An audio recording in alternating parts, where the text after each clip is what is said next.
Saate toovad teieni SMIT ja TEHIK. SMIT. Päästame elusid IT-ga.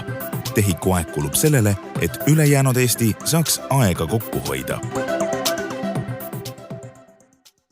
Head kuulajad, meeldiv on näha, et olete palavatel suvepäevadel ja puhkustest hoolimata taaskord otsustanud asuda kuulama riigi IT-podcasti Kriitiline intsident. Täpselt nagu varasematel nädalatel luban ka sel korral, et teema on meil täna väga huvitav ja põnev. Tänases saates on teemaks hiljaaegu Kantar Emori valminud IKT tööandjate maineuuring. Ehk kuulamist jagub ka siis neile, kes ei pruugi olla just digiriigist kõige huvitatumad, aga üldiselt IKT pakub huvi. Saates on külas Emori uuringuekspert Mariann Ploom, tere! Tere! Ja SMIT-i töötajakogemuse disainer Terje Pari, tere! Tere! Ja mina olen saatejuht Ronald Liive. Asume kohe asja juurde. Mis asi see uuring on ja miks Emor üldse seda teeb? Et IKT tööandjate maineuuringut me oleme läbi viinud alates 2017. aastast. See uuring toimub meil iga 2 aasta tagant ja seekord siis oli juba 4. kord uuringut läbi viia. Ja selle uuringuga me peamiselt kaardistame IT-töötajate ootused oma tööandjale ja teiselt poolt selgitame välja, kuidas siis tänased tööandjad nendele ootustele vastavad ja kes on siis need kõige mainekamad tööandjad, keda oma tööandjana nähakse. Te ütlesite mitmendat korda, 4. kord oli, jah? Ja nii-öelda 8 aasta, et te ei tee iga-aastaselt seda? Me teeme üle aasta, sest et me oleme näinud, et need hoiakud ja ka mainekuse pingeread väga kiiresti ei muutu. Ja samuti tegemist on päris pika ankeediga, et ei taha IT-spetsialistide aega iga aasta kulutada sellele, et sellele vastata. Ma saan aru, et kuna nüüd 2023 valmis just üks, ehk siis eelmine valmis 2021, ehk siis koroona oli sel hetkel juba ära olnud, kas see nagu koroona teema nagu näitas ka, et just sel põhjusel nagu päris iga-aastaselt ei saa teha, et anname nagu natuke rohkem seda aega? Tegelikult see oli kohe esialgne plaan, et hakata seda üle aasta läbi viima, et me paralleelselt viime ka kogu töötavas elanikkonnas tööandjate maineuuringut läbi, et seda me teeme nüüd küll iga aasta.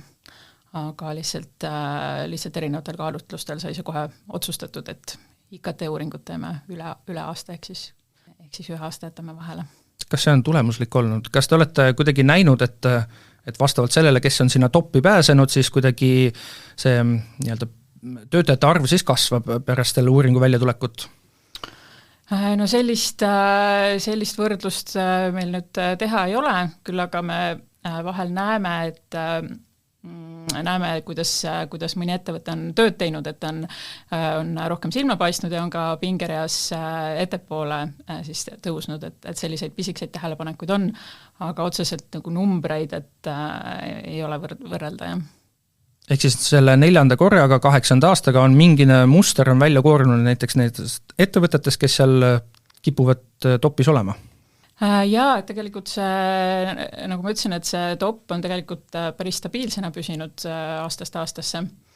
Et tegelikult ongi, et esinelik on olnud juba alates 2019. aastast suhteliselt sama ja ka see top 10 väga palju muutusi ei ole. Et suhteliselt samad ettevõtted figureerivad. Ma saan aru, et Emor tasuta ei taha nii-öelda kätte anda seda kellegile, aga kuna siin see esinelik sai ära mainitud ja esinelik vähemalt siis eelmine kord 2021 ja nüüd sel aastal 2023 on nii-öelda ettevõtete mõttes sama olnud, jah, kohad on varieerunud. Ma hea meelega kuulajatele ütleks, kes seal esineljas on, et Microsoft, LHV, Wise ja Pipedrive. Aga olgem ausad, et meie podcast räägib nii-öelda digiriigi vaates selline riigi IT-majad ja niimoodi. Miks ma ei leia selle top 10 seast, mis te olete avaldanud, mitte ühtegi siis riigi IT-maja? Riigi IT-majad, majadest kõige populaarsem või kõige atraktiivsem tööandja on RIA, ehk siis nemad positsioneeruvad seal üldpingereas 15. kohal ja SMIT tuleb 17. positsioonil, et teised asutused jäävad 20 hetkel veel välja. Aga võib positiivse noodina esile tuua seda, et riigi IT-asutuste atraktiivsus on pikemas perspektiivis pigem tõusnud. ehk nad kuuluvad ka ikkagi selle uuringu fookusesse või et nad ei ole välja jäetud? Jaa, et võib-olla ma räägingi natukene, et kuidas me seda tööandjate pingerida moodustame, et me kaardistame kokku siis 56, no kuskil aastast aastasse on varieerunud, kuskil 50 kuni 55-6 ettevõtet ja asutust ja mõõdame atraktiivsust seeläbi, et küsime inimeste käest, ehk siis IT-spetsialistide käest, kas nad kaaluksid neid ettevõtteid oma tööandjana. Ja kui me pingerida moodustame, siis me jätame kõrvale nende inimeste arvamuse, kes ise juba vastavas ettevõttes töötavad, et see ei mõjutaks neid pingeridasid. Ja nende 56 ettevõtte seas ja asutuse seas, kes seekord olid kaasatud, on siis suuremad IT-tööandjad, pluss siis teistest valdkondadest suuremad IT-tööandjad, telekomist, pangandusest ja samuti siis loomulikult ka riigi IT-asutused. Terje, just sai öeldud, et RIA on SMIT-ist popim riigi IT-maja. Mida te teete selle nimel, et SMIT saaks popimaks?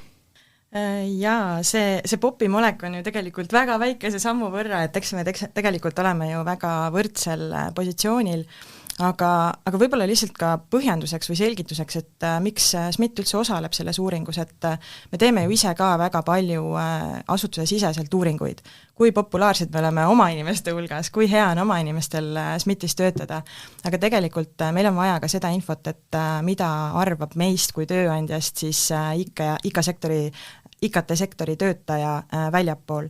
Ja teades ka seda, et hõivevajadus on järgnevate aastate jooksul tohutult kasvav, siis seda enam me peame aru saama, mis on nende inimeste ootus oma tulevasele tööandjale.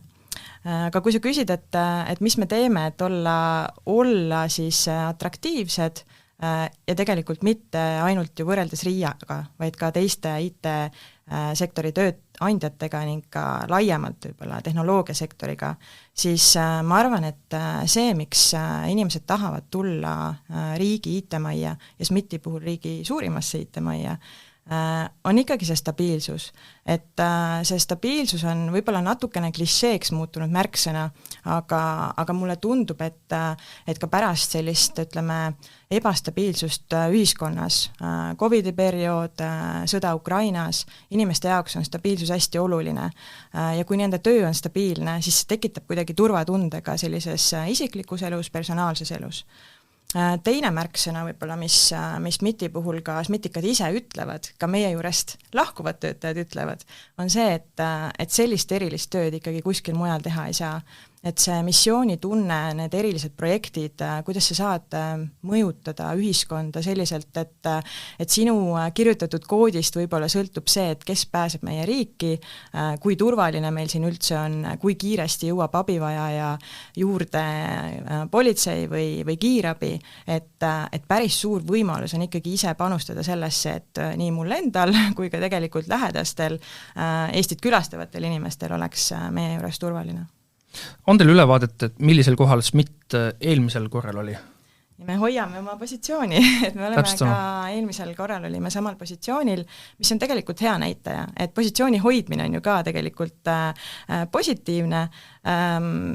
Teisalt mõtlen paralleelselt ka selle peale, et kuidas SMIT-ikad ise tunnetavad SMIT-is töötamist, eks ju.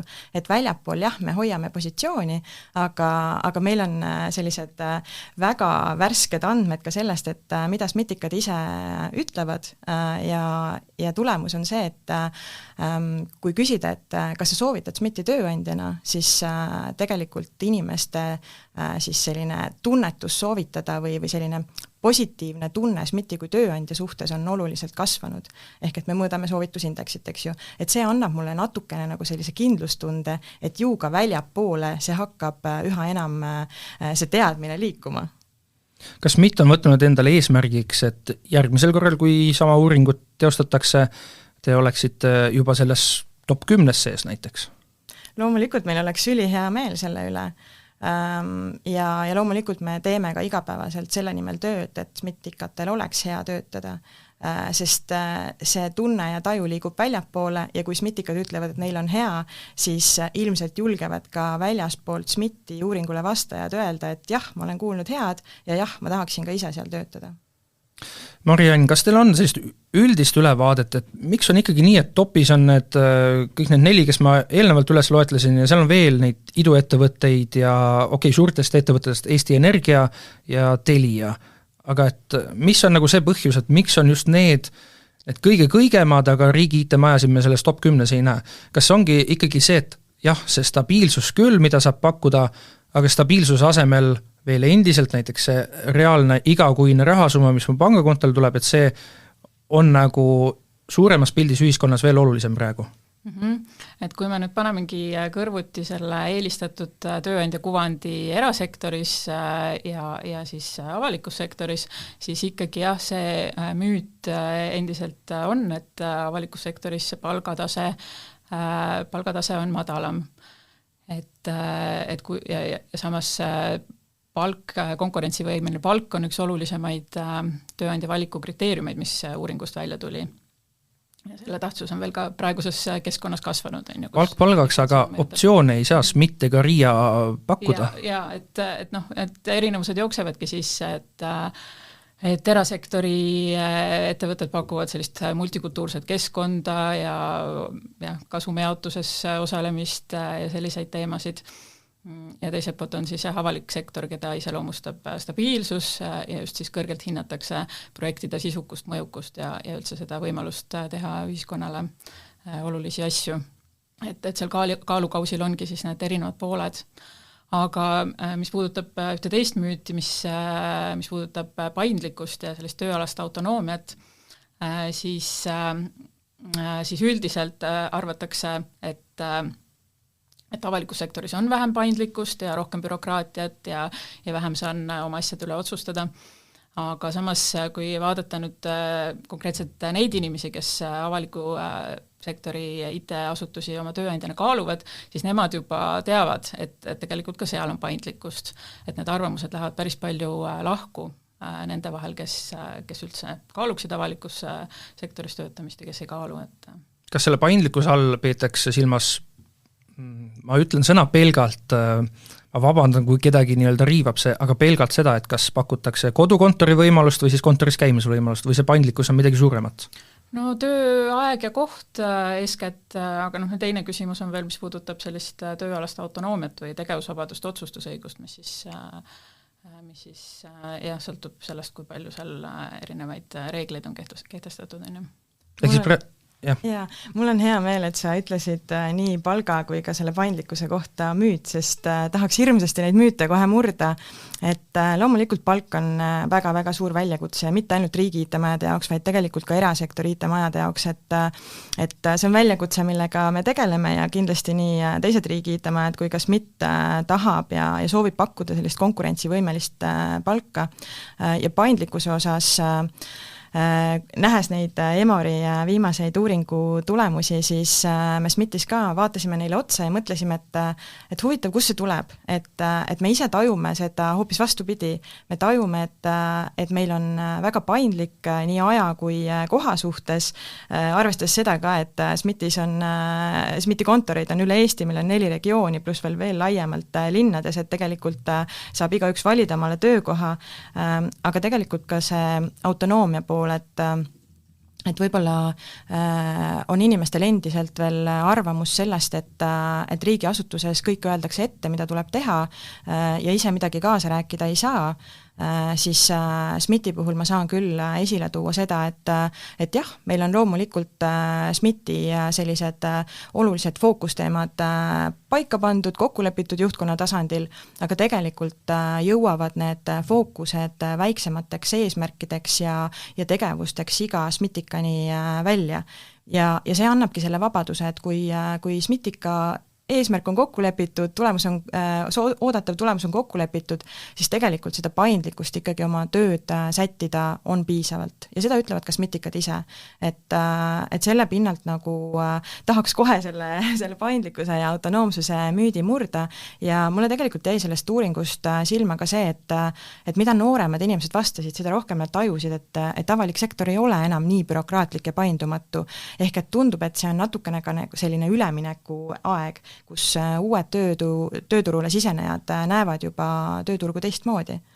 Ja kui sa lubad mul veel öelda, siis tegelikult ma vaatasin üle ka selle, et kuidas siis järelkasv üldse mõtleb, IT-valdkonna järelkasv. Me võtsime eelmisel aastal siis Instari poolt läbi viidud atraktiivsusuuringu tulemused ja kui sealt vaadata, et mida siis IT-tudengid mõtlevad, mida nemad tahavad saada oma tööandjalt ja võib-olla ääremärkusena ka see öelda, et võib-olla jääb mulje, et IT-tudeng on selline võib-olla 20-aastane, võib-olla 19-aastane, siis tegelikult ei, et see keskmine tudengi vanus on oluliselt tõusnud, kui me võib-olla arvame, et see oli kas 25 või 26 eluaastat, ehk et tegelikult täiesti selline täiskasvanud inimene, kes on juba tööjõuturule sisenenud.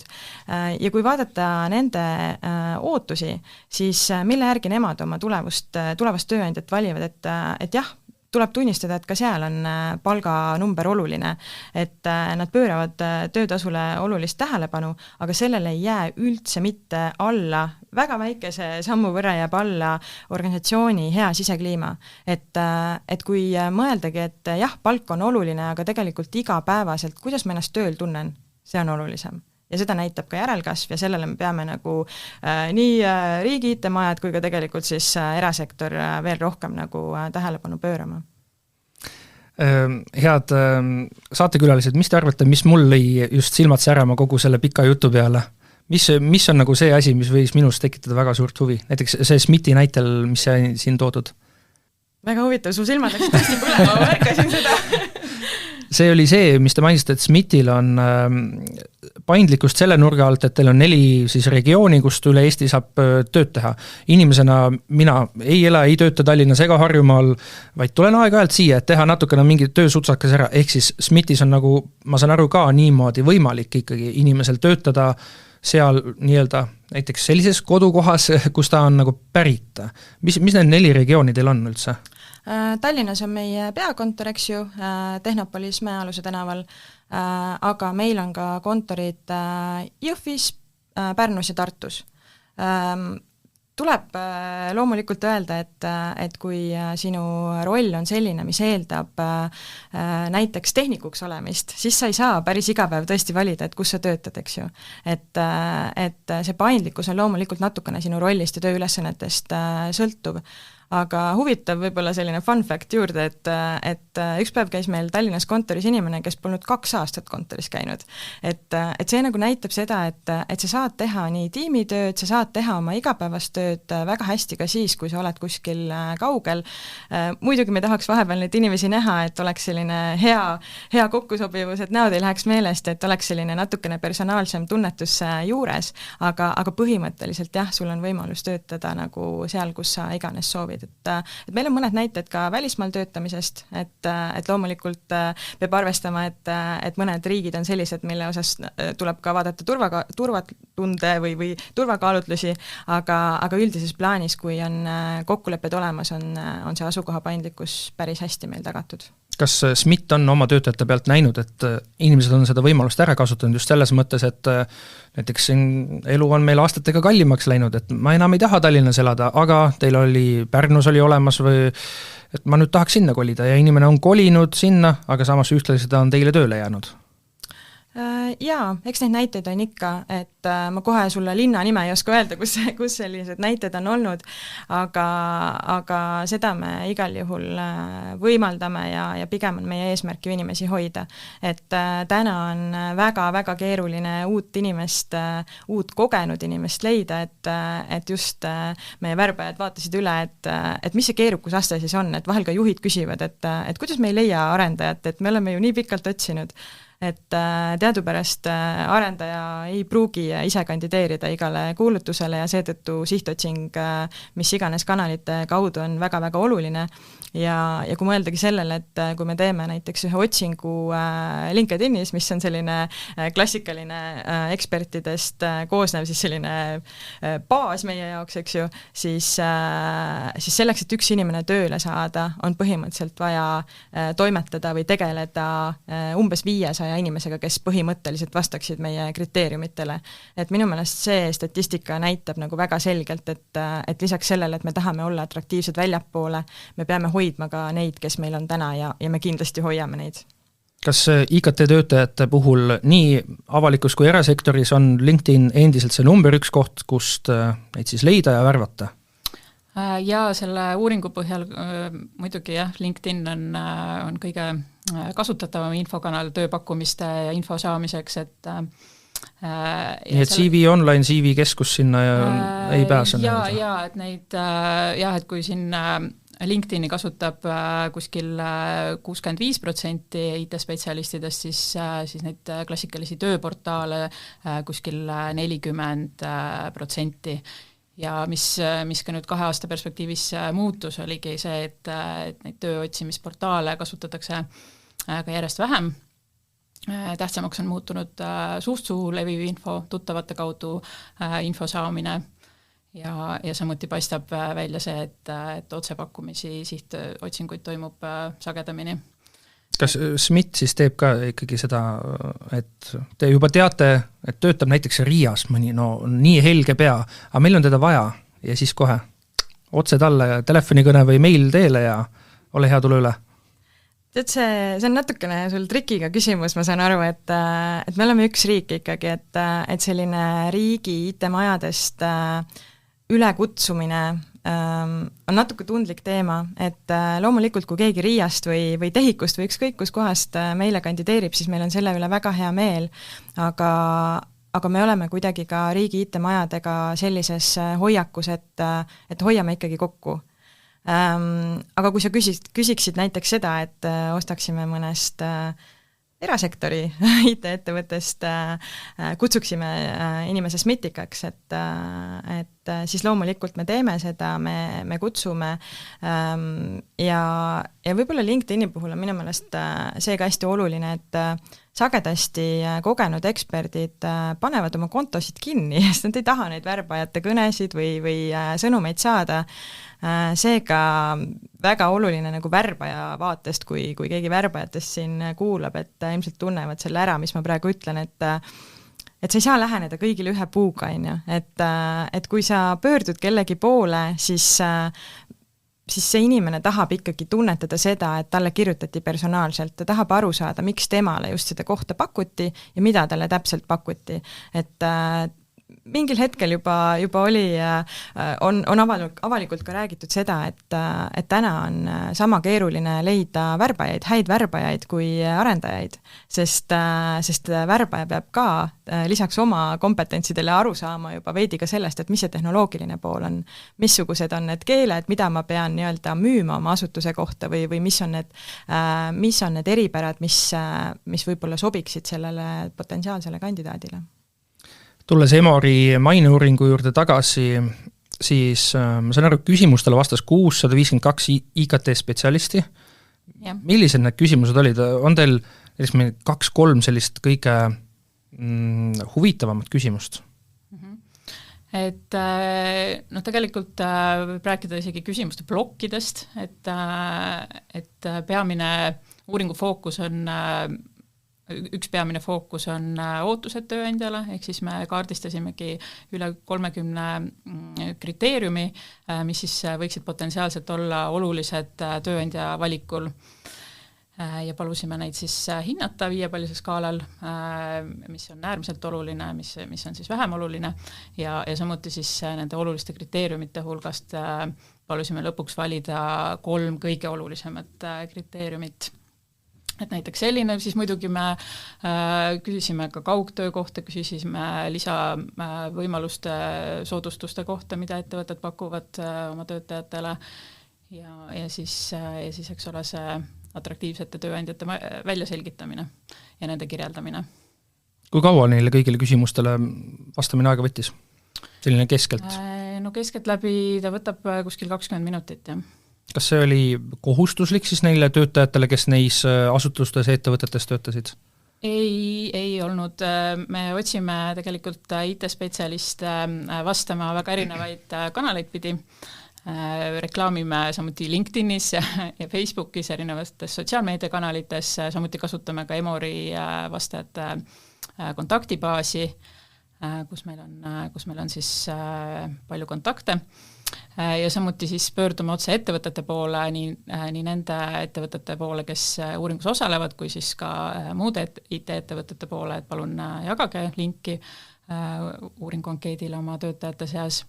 Ja paralleelselt meil toimib ka selline lumepallmeetod, ehk siis kui ise oled vastanud, et soovite sõbrale, et palu vastata, et meil on töös erinevaid kanaleid, et oleme ka kasutanud koostööpartnereid koolitusvaldkondades ja nii edasi.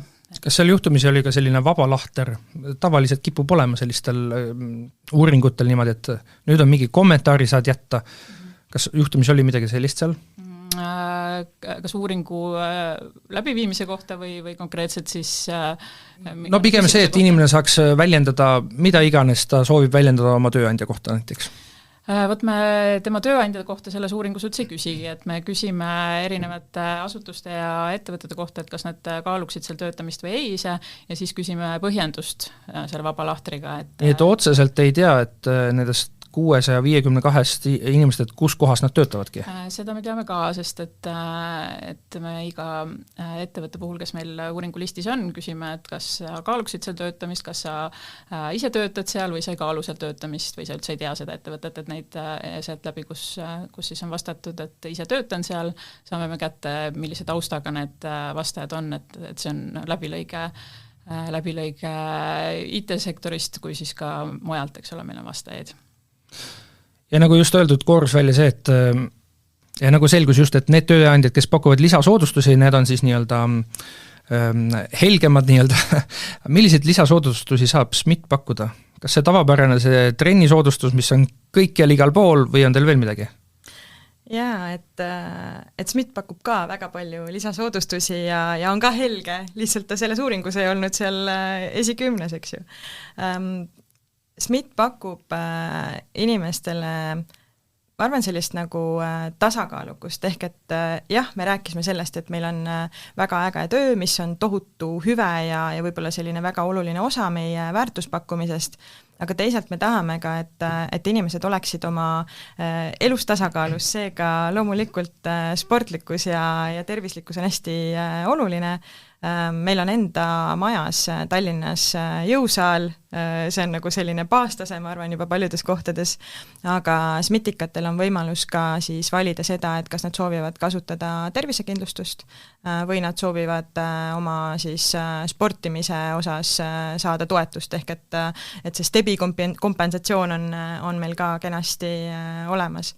Võib-olla üks asi, mis täna on minu meelest hästi palju läbi käinud on see erasektori ja riigi IT-majade võib-olla mõningane nagu eristamine, eks ju, aga kui mõelda sellele, et kui üks inimene, ütleme siis IT-spetsialist valib endale töökohta, siis mulle tundub, et ta täna ei peaks üldse mõtlema seda, kas era- või avalik sektor, vaid ta peaks mõtlema selle peale, et mis on need hoiakud, mis on need väärtused, kas see asutus või ettevõte, kuhu ma siis kandideerin või kuhu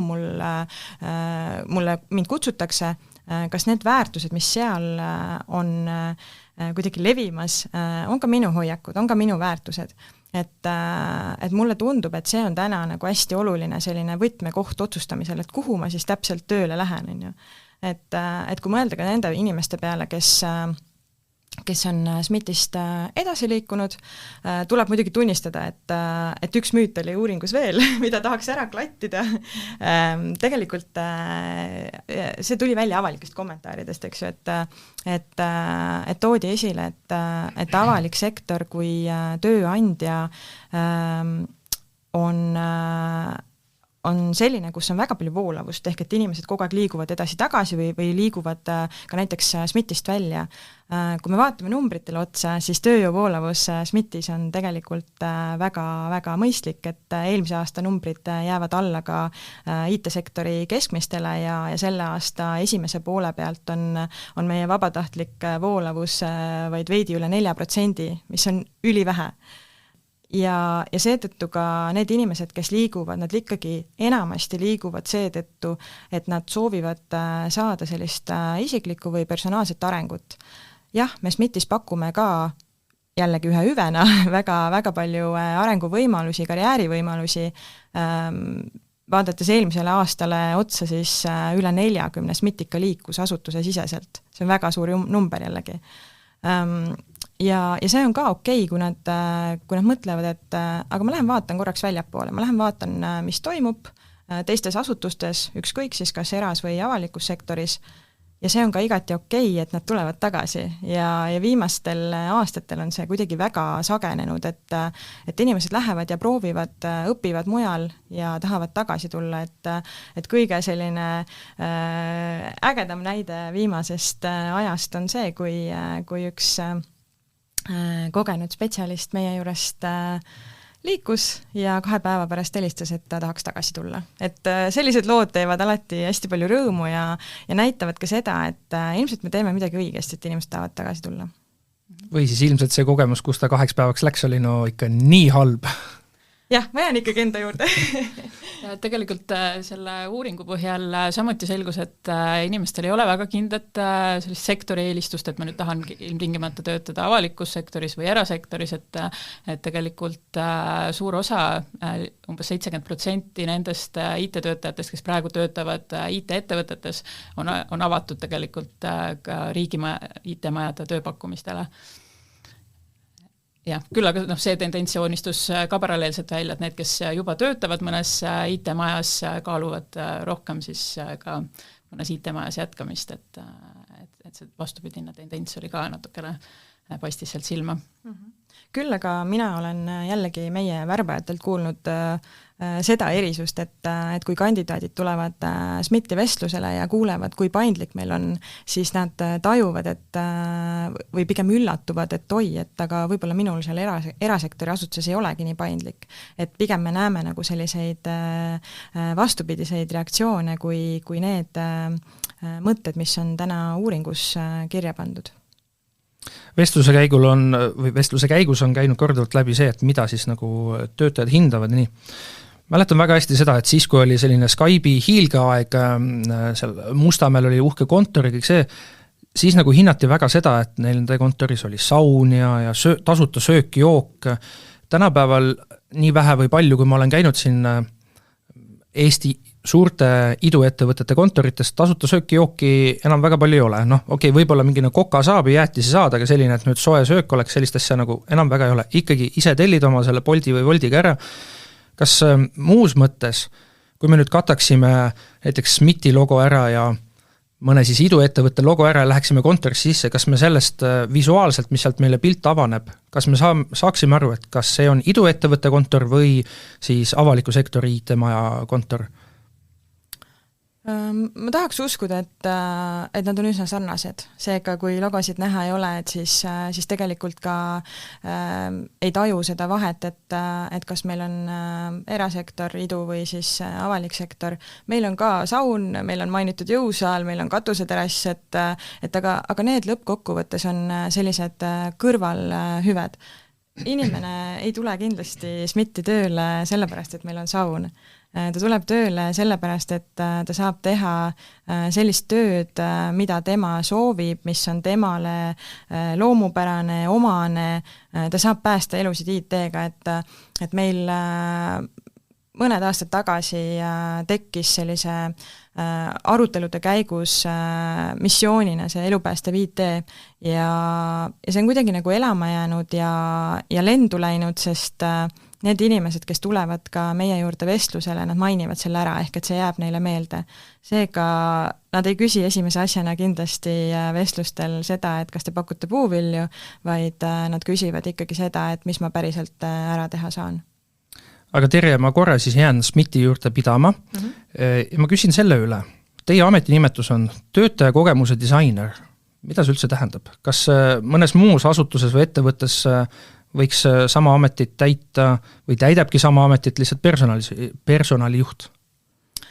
Ta võib nii olla, ta ei pruugi nii olla ja võib-olla seda sama rolli täidab hoopis mõne teise nimega töötaja, aga minu roll SMIT-is on aidata kaasa sellele, et igal SMIT-ikal oleks parim töötamise kogemus just antud ajahetkel. See võib tähendada väga selliseid väikseid mõjutusi, väikseid selliseid lükkeid või selliseid nügimisi, mida kas mina saan ära teha või koostöös juhtidega või laiemalt saame ära teha, aga see võib tähendada ka sellist natukene võib-olla ütleme siis laiemat pilguheitu, kas või läbi rahulolu uuringute, kas või läbi selle, et kui atraktiivsed me tööandjana oleme. Et jah, minu roll on hoida silm peal sellele, et iga SMIT-ikas leiaks tee SMIT-i, et tal oleks hea siin töötamise ajal ja et kui ta liigub ka ära, et siis ka see kogemus oleks tema jaoks meeldiv ja et ta saaks soovi korral siis tulevikus tagasi tulla. Kas selle Emori uuringu põhjal on teada, kui palju selliseid töötajakogemuse disainereid Eestis on? No selle uuringu põhjal mitte, aga Emoris me ju tegeleme samuti ka organisatsiooni uuringutega, ehk siis mõõdamegi töötajate pühendumust ja rahulolu erinevate töömotivatsiooni kujundavate valdkondadega, et seal meie klientideks, kliendi kontaktisikuteks on nii personalijuhte kui siis ka mõne teise ametinimetusega inimesi, et jah. Kui palju üldse töötajate ja tööandjate ootused ja see pakutav omavahel kattuvad, kas see tuli uuringust välja?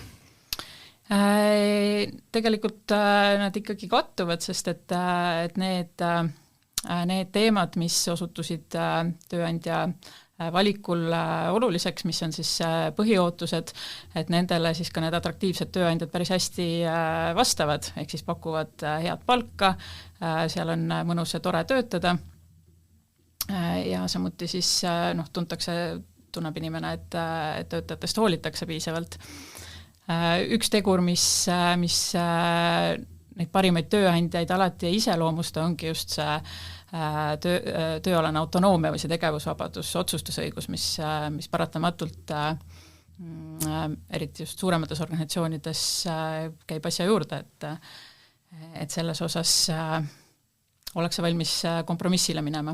Aga jah, et kui vaadata neid top 3 kriteeriumit, mida siis kõige rohkem tähtsustatakse, siis need ikkagi on palk, paindlikkus ja siis see mõnus õhkkond. Kas mõnus õhkkond on see, mida kõik riiklikud IT-majad saavad pakkuda? No ma usun küll, et nad saavad pakkuda, et seal ongi erinevad moodused, kuidas seda õhkkonda luua, millest Tere rääkis.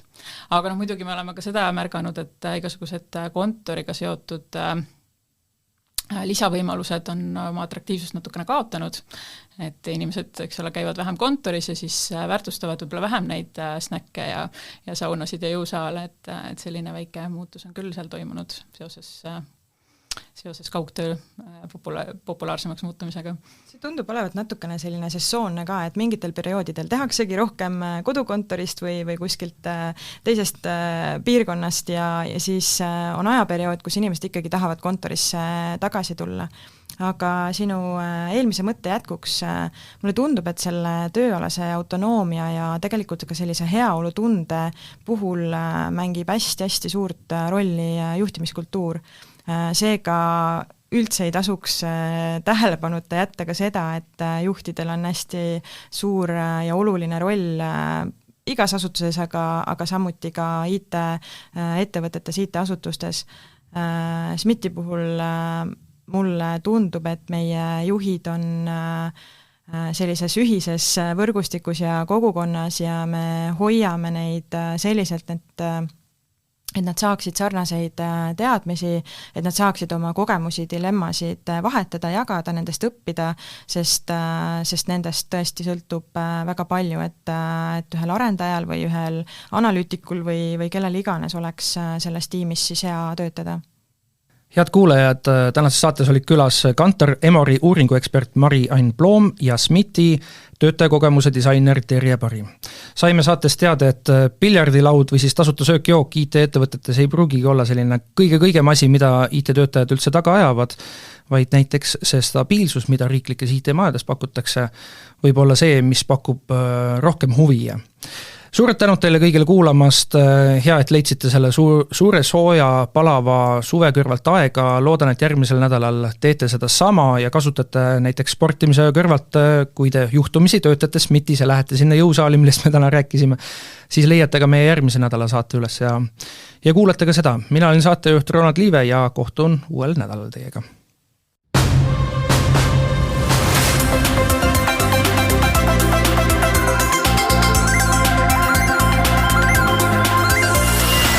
Saate toovad teieni SMIT ja TEHIK. SMIT.